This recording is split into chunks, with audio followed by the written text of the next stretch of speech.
Welcome back to a lot of people scared to it, man. De La Soul, I got at number 17.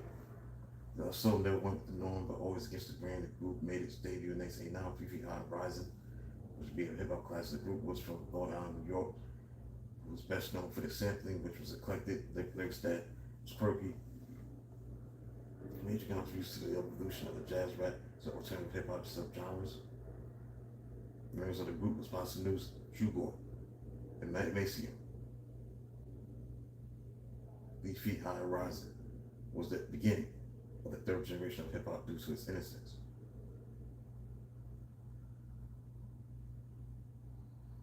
The album was unique because of the skits, the sampling, innovation. What they also did is they broke the tradition of how a record sounded in terms of how a rap album should be. So a sample of the album was what stood out.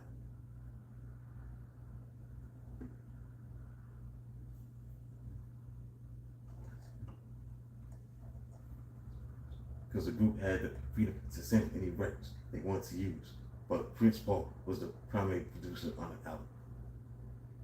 3 Feet High and Rising will play a significant part in stricter laws for sampling in the US. Songs that stood out was Me, Myself, and I, Potholes in My Lawn, Buddy, Say No Go, Clung to Me. The album was a #1 hit and proved that you didn't have to follow a trend, creating a term to sell records. Second album would be a classic called De La Soul Was Dead, 1991, due to the hippie label that put the group in the box. The group wanted to shed that label and be comfortable in their own skin. The second album would prove that hit records like Ring, Ring, Ring, Road Skating Jam called Saturdays, considered the end of the Daisy Age, and Wu Monster was the third record from the group that evolved with the new sound. So, for example, Maceo Parker played the saxophone on I'll Be Blowing, but the standout song for the album was Break of Dawn. As a whole, the album spoke to the group's refused to change their style, which to be popular. The fourth album on the Stakes side was addressed the state of hip hop and its commercialization. So they changed the rules of the game, so in terms of the sound, the look, and image of hip hop.